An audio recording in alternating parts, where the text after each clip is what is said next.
Good afternoon. Welcome to another video tutorial of chapter 1 class 12th reproduction in organisms, and today's topic is neotony.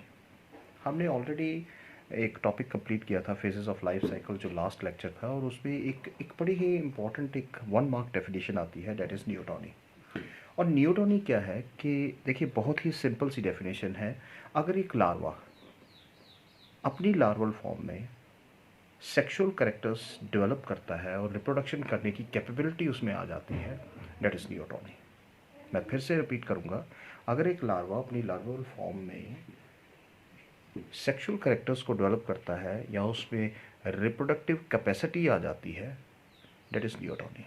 आमतौर पे larva क्या करता है, वो immature form है, reproduction adult form में होती है, लेकिन यहाँ इस प्रोसेस में क्या होता है, उसके एडल्ट कैरेक्टर्स डेवलप हो जाते हैं and the larva is capable of reproduction and the process is known as neotony.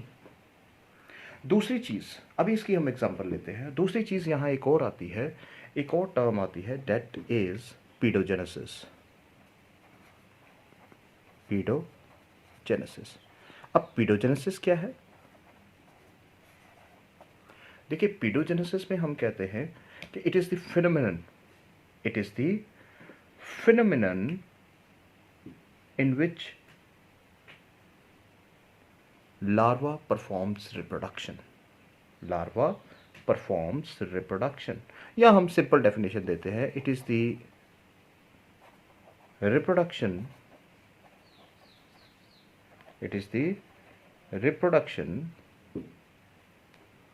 in young or larval form. बहुत ही सिंपल डेफिनेशन।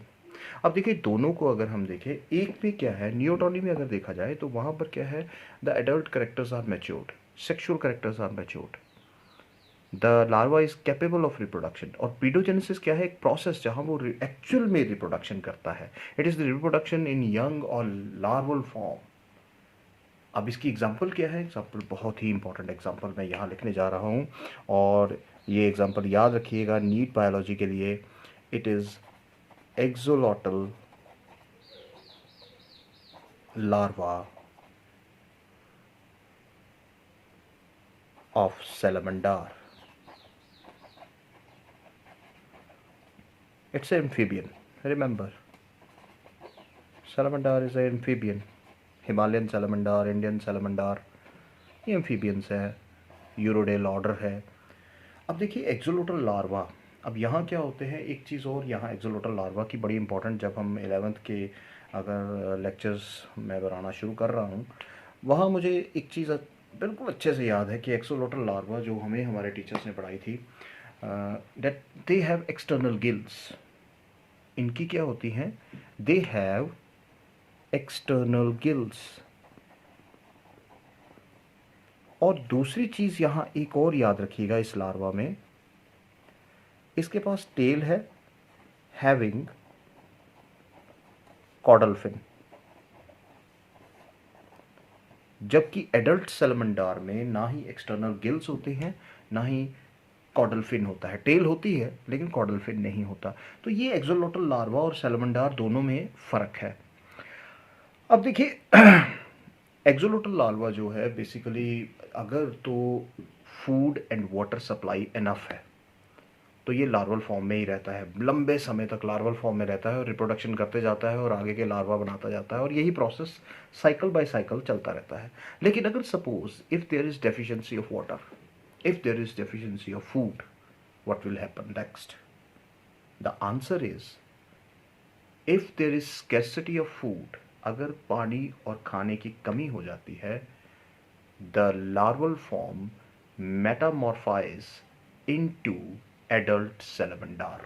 ये मेरी बात गांठ बांध के रख दीजिए, ये बहुत ही इंपॉर्टेंट है कि जब इसे फूड और वाटर की कमी होती है या ये ड्राई ईयर में रहना शुरू कर देता है, ये लार्वा अपनी मेटामॉर्फोसिस करता है इनटू एडल्ट सैलमंडार। इसका मतलब ये हुआ कि ये अपने, अगर ये एडल्ट में भी बनता है, एडल्ट में भी बनता है और साथ साथ लार्वल फॉर्म में भी ये रिप्रोडक्शन करता है। देखिए दोनों तरफ, देखिए एक चीज़ देखने वाली है, ये इसकी लार्वल फॉर्म है, यहाँ पर भी ये रिप्रोडक्शन कर रहा है। क्लियर, एक चीज़ तो क्लियर है, यानी पीडोजेनेसिस कर रहा है। और जब ये एडल्ट बन जाता है सेलेमेंडार, यहाँ से ये एडल्ट हो गया, यहाँ भी ये रिप्रोडक्शन करता है ना। तो आप देख रहे हैं कि ये जो इसका लाइफ साइकिल है सेलेमेंडार का, ये जो लाइफ साइकिल है इसमें ये 2 दफ़ा रिप्रोडक्शन कर रहा है। और अगर इस प्रोसेस, जब कोई भी ऑर्गेनिज्म इस तरह की प्रोसेस करता है जहां पर the phenomenon of double reproduction by larva and adult, देखिए मैं डेफिनेशन लिख ही देता हूं क्योंकि कई बार ऐसा होता है कि आप पॉइंट्स नोट करने ना रह जाए आपके। The phenomenon of double reproduction by larva and adult, understood, and adult is known as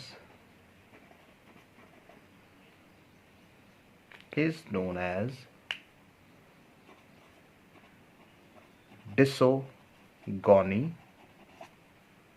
और हम इसे डिसोजेनी भी कहते हैं।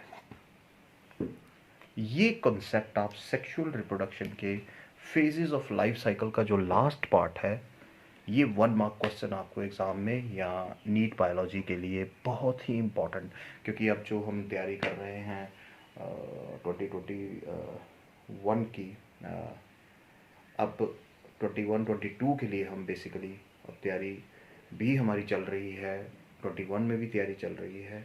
सो यहाँ क्या है, हमें ये कुछ क्वेश्चंस ऐसे हैं जो आपने ध्यान में रखने हैं। ख़ास तौर पे जो बच्चे अभी 12th में चढ़े हैं उनको नेचुरली 2022 में नीट देना है, तो उसके लिए ये क्वेश्चन एक बहुत ही इम्पॉर्टेंट 1 मार्क क्वेश्चन है।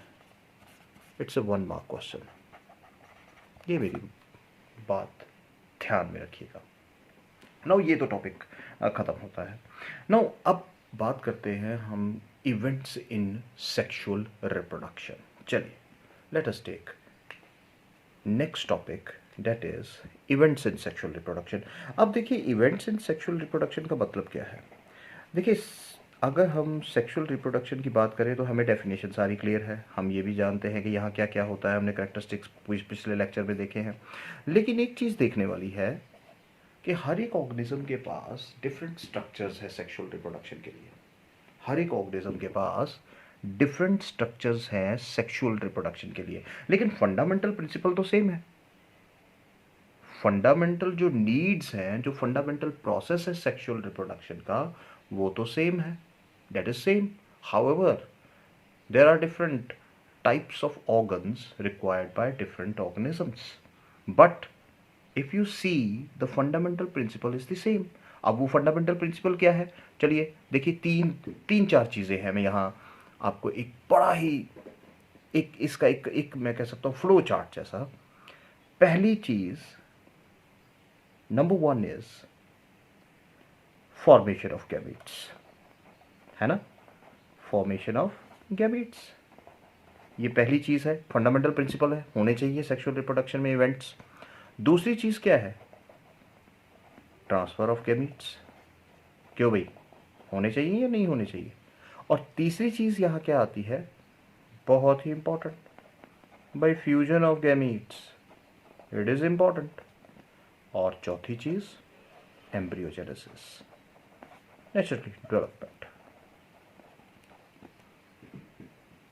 ये 4 फंडामेंटल्स जो हैं ये सेम है, समझे मेरी बात। तो देखिए अब हम चलते हैं कि इवेंट्स कौन कौन से इवेंट्स होते हैं। देखिए 3 मेन इवेंट्स है। पहला इवेंट्स जो यहाँ आता है that is pre fertilisation event और प्री फर्टिलाइजेशन फेज। दूसरा फर्टिलाइजेशन, और तीसरा पोस्ट फर्टिलाइजेशन फेज। भाई क्लियर, अंडरस्टूड? चलिए let us take this next, pre fertilisation phase. No pre fertilisation phase क्या है? चलिए देखिए, नाम से ही हमें पता लग रहा है कि जितने भी इवेंट्स फर्टिलाइजेशन से पहले होते हैं, हम जानते हैं फर्टिलाइजेशन क्या है, फ्यूजन ऑफ गैमेट्स बेसिकली। लेकिन जितने भी इवेंट्स फर्टिलाइजेशन से पहले होते हैं, the events which occur before fertilisation are known as pre fertilisation events. Clear? अब प्री फर्टिलाइजेशन इवेंट्स में हमारे पास दो इवेंट्स हैं। वो दो इवेंट्स क्या हैं? देखिए, नंबर एक इवेंट हमारे पास आ जाता है गैमीटोजेनेसिस, वही जो हमने पहले लिखा, फॉर्मेशन ऑफ गैमीट्स। और दूसरा हमारे पास आ जाता है, देखिए भाई, transfer of gametes, purely transfer of gametes. Now gametogenesis, let us take first part, that is gametogenesis. देखिए, गैमीटोजेनेसिस हम रिप्रोडक्शन इन एनिमल्स में, हम आगे जब ये यूनिट आएगा, अभी तो फर्स्ट चैप्टर चल रहा है, फिर चैप्टर सेकंड है, फिर चैप्टर थर्ड जो है वो आपका रिप्रोडक्शन इन एनिमल्स है, वहाँ हम गैमीटोजेनेसिस बहुत डिटेल में करने वाले हैं। लेकिन यहाँ सिर्फ इतनी सी बात हमने करनी है। यहाँ हम देखिए, मेरे जितने भी लेक्चर्स हैं मैं वही प्रोवाइड कर रहा हूँ। मैं आपको बार बार बोलूँगा, एक ही चीज़ में कहूँगा, हम पहले ए पढ़ेंगे, फिर बी, फिर सी, फिर D. We will not jump from A directly to Z, directly to K, to show कि मुझे कितना आता है। मैं बिल्कुल एक आपकी तरह चलूँगा कि जितना आपका एक माइंड है, जिस चैप्टर में जितना एक टॉपिक को हमें करना चाहिए हम उतना ही करेंगे, उससे ज़्यादा हम बिल्कुल नहीं करेंगे। और हम नीट को ध्यान में लेकर करेंगे, हमें पोस्ट ग्रेजुएशन या एमफिल बायोलॉजी को नहीं देखना है ना। गैमीटोजेनेसिस क्या है? देखिए, सिंपल सी बात है, सिंपल सा फंडा है, सिंपल सा कॉन्सेप्ट है, फॉर्मेशन ऑफ गैमीट्स। अब कैसे होते हैं फॉर्मेशन ऑफ गैमीट्स, ये बाद में देखी जाएगी, लेकिन अभी जो याद रखने वाली चीज़ है that is formation of gametes. अब आप जानते हैं कि ये गैमीट्स जो है, all the gametes are haploid. ठीक है? कभी कोई गैमीट डिप्लॉइड देखा है? मुझे तो नहीं लगता। याद रखिएगा, ऑर्गेनिजम्स जो हैं वो हैप्लॉइड या डिप्लॉइड हो सकते हैं। ऑर्गेनिज्म में भी हैप्लॉइड और diploid, but gametes never, they are always always haploid. No, अब जब हम बात करते हैं गैमीट्स की, तो गैमीट्स अलग अलग तरह के हैं, अलग अलग तरह के हैं। लोअर ऑर्गेनिज्म में कुछ अलग तरह के गैमीट्स होते हैं, हायर ऑर्गेनिजम्स में कुछ अलग तरह के गैमीट्स होते हैं। तो हम एक हल्का सा एक ओवरव्यू लेते हैं। ओवरव्यू क्या है कि जब हम गैमीट्स की बात करते हैं, तो चलिए मैं यहाँ एक इस तरह से ले लेता हूँ एक फ्लो चार्ट सा। कई बार हम देखते हैं कि गैमीट्स जो हैं वो स्ट्रक्चरली एंड फंक्शनली सिमिलर होते हैं। चलिए पहले हम ले लेते हैं gametes structurally and functionally similar, यानी इन ऑल रिस्पेक्ट्स। क्यों भाई? Clear? Similar. Now in gametes को हम क्या कहते हैं? सच गैमीट्स जो स्ट्रक्चरली एंड फंक्शनली सिमिलर है, दीज आर नोन एज आइसोगैमीट्स। और ये क्वेश्चन भी 1 मार्क है। और ये कहाँ आइसोगैमीट्स पाए जाते हैं? Let us write down the examples, few examples.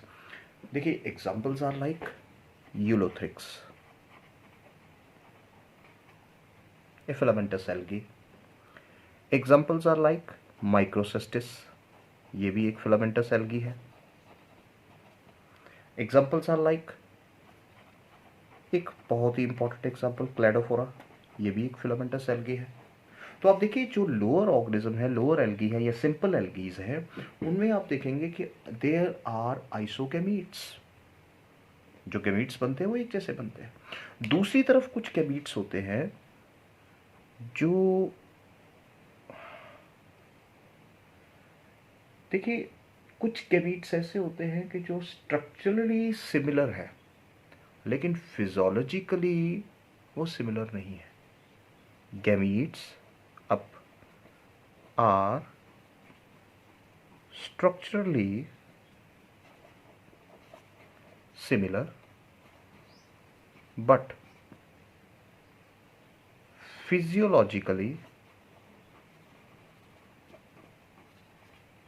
different। physiologically means उनके functional different है। फिजियोलॉजी क्या होती है? द इंटरनल सिस्टम, वो डिफरेंट है। आपको स्ट्रक्चरली बाहर से वो एक जैसे दिखाई दे रहे हैं लेकिन बेसिकली देखा जाए तो वो थोड़े से डिफरेंट है। अब यहाँ क्या है, यहाँ हमारे पास आ जाते हैं सच गैमीट्स आर नोन एज, हम उन्हें क्या कहते हैं? जो स्ट्रक्चरली सिमिलर है लेकिन फिजियोलॉजिकली डिफरेंट है, they are known as physiologically और फिजियोलॉजिकल एन आइसोगैमीट्स। और इसकी बड़ी ही अच्छी एग्जांपल है, और एग्जांपल क्या है वो हम जानते हैं। वो एग्जांपल है पॉन्ड सिल्क, या हम कई बार कहते हैं उसे, और आपने देखा होगा 11th में हम पढ़ा है हमने पॉन्ड स्कम, और मैं इसका नाम बता दूं, इट इज़ स्पायरोगेरा। ये भी याद रखना है, ये भी बड़ा इंपॉर्टेंट पार्ट है। और तीसरे तरह के गैमीट्स आते हैं जिन्हें हम एन आइसोगैमीट्स कहते हैं। अच्छा, एक चीज़ और मैं बता दूं जो मुझे लगता है आपको बतानी चाहिए, डैट ये जो आइसोगैमीट्स है इनमें आपने ध्यान रखना है कि यहाँ कई बार जैसे अब आपके एनसीईआरटी में भी दिया गया है, क्लेडोफोरा में देर आर इस तरह से फ्लैजिलेट, फ्लैजिलेट आपको ये गैमीट्स एक जैसे दिखाई देंगे, तो ये ध्यान रखना है आपने, ठीक है।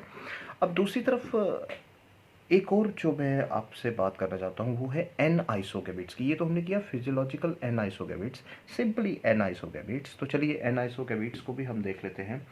अब यहाँ क्या है कि गैमीट्स आर मॉर्फोलॉजिकली सिमिलर। चलिए मैं तीसरा यहाँ ले लेता हूँ, gametes are morphologically similar. Morphology क्या होती है? Can you the external shape and size, shape and structure, ठीक है, लेकिन बट डिफर इन साइज। देखिए डिफर इन साइज, ये बड़ी इंपॉर्टेंट है। मॉर्फोलॉजी होती है एक्सटर्नल शेप, स्ट्रक्चर, साइज, लेकिन यहाँ पर क्या है, एक एक्सेप्शन है। उनका एक्सटर्नल शेप एंड स्ट्रक्चर जो है वो ऑलमोस्ट सिमिलर है, डेट इज सिमिलर, लेकिन उनका जो साइज है वो डिफरेंट है। साइज जो क्या है वो डिफरेंट है। और इसकी सबसे बड़ी जो आपको एग्ज़ाम में भी, नीट में ये पूछी जाती है, बहुत ही important example, NCERT example, chlamydomonas braunii. और इसमें क्या है, आप देखिए एनाइसोगैमीट्स कैसे हो गए ये भाई, कैसे हो गए, देखने वाली चीज़ है। एनाइसोगैमीट्स कैसे हो गए? देखिए ये देखिए, ये हमारे पास एक गैमीट है, ये हमारे पास एक गैमीट है, और यहाँ क्या है, दिस इज न्यूक्लियस, और ये इसके दो फ्लैजिला है, ठीक है। और दूसरी तरफ हमें क्या दिखाई दे रहा है, हमने कहा कि डिफर इन साइज, एक का साइज बहुत ही छोटा है, समझ गए मेरी बात? तो आप देखिए क्या हो गया, ऑलमोस्ट इनकी मॉर्फोलॉजी और शेप एंड स्ट्रक्चर सेम है, लेकिन साइज क्या हो गया भाई, साइज डिफरेंट हो गया। और याद रखिए एक और चीज मैं बता दूं, दोज गैमीट्स हैविंग फ्लैजिला, इनके पास फ्लैजिला है, having flagella are known as planogametes, और जिनके पास नहीं होता है वो हम आगे बात करते हैं, उन्हें क्या कहा जाता है, प्लेनोगैमीट्स हैं। तो ये भी आपने ध्यान रखना है भाई। अब कुछ ऑर्गेनिजम्स ऐसे हैं, हम अपनी बात कर लेते हैं ह्यूमंस की। जब हम ह्यूमंस की बात करते हैं भाई, तो ह्यूमंस में क्या है, एंजियोस्पर्म्स में क्या है, टेरिडोफाइट्स में क्या है, फ्यूकस में क्या है ना, एक एल्गा आता है यूनिसेलुलर कॉलोनियल एल्गा वॉल्वॉक्स, इसमें क्या है, एक अलग तरह के गैमीट्स, चौथे तरह के। देखिए एक चीज़ याद रखिए, नंबर 1 आपने आइसोगैमीट्स किए, नंबर 2 आपने फिजियोलॉजिकल एनाइसोगैमेट्स किए, और नंबर 3 आपने किए विच आर नोन एज, ओहो यहाँ मैंने लिखा नहीं, it is they are known as, मैं यहाँ लिख देता हूँ, यहाँ जगह है, इन्हें कहा जाता है एनाइसोगैमेट्स। तो तीसरे आपने किए एनाइसोगैमेट्स। अब चौथे जो मैं यहाँ लिखने जा रहा हूँ वो है हेट्रोगैमेट्स। चलिए हेट्रोगैमेट्स क्या है, देखिए here the male and female gametes are different। देखिए हेट्रोगैमीट्स क्या है,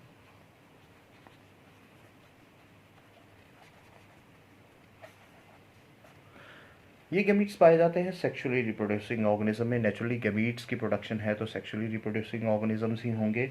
और यहाँ क्या है, जो गैमीट्स है वो अलग अलग तरह के होते हैं दोनों में। So the gametes are of different types. मेरी यही कोशिश है कि जितना सिंपल हो सके, डिफरेंट टाइप्स। अब डिफरेंट टाइप्स का मतलब क्या है कि देखिए इसमें फीमेल एग होगा या और ओवम, और ये क्या होगा, it is non motile, it is non motile. और दूसरा यहाँ क्या होगा, एंड मेल एंथीरोजॉइड, हम एंथीरोजॉइड भी बोलते हैं, और sperm, and it is motile, it is motile. अब देखिए यहाँ क्या है, such gametes having different types, non motile and motile, shape भी डिफरेंट होती है, it is heterogametes. These are known as heterogametes. और इसमें सबसे इंपॉर्टेंट एग्जांपल्स देखिए क्या है, note down the examples. Various NCERT examples are like Volvox, there is Bryophyte जहाँ एंथीरोजॉइड होता है, आर्किगोनिया होते हैं, हम पढ़ेंगे इसके बारे में, 11th में हम पढ़ चुके हैं bryophytes. Then there is pteridophytes,